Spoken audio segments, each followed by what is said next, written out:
अब हम हरूफ को अलग करेंगे। चे, ये है 2 हरफी हरूफ, इनको हमने 2 हरफ में अलग करना है। सबसे पहले क्या है? च, तो च हम यहाँ पे लिखेंगे। उसके बाद हम देख रहे हैं कि यहाँ पे है ए। चे, स,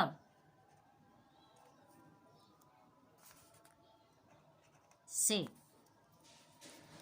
ग, ए, ग,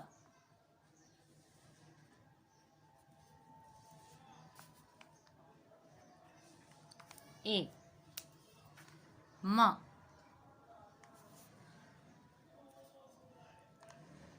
ए, न,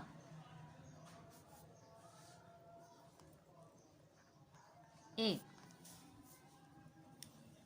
ह, ए। तो स्टूडेंट्स, आज हमने सीखा हरूफ को जोड़ना और हरूफ को किस तरह अलग किया जाता है। शुक्रिया।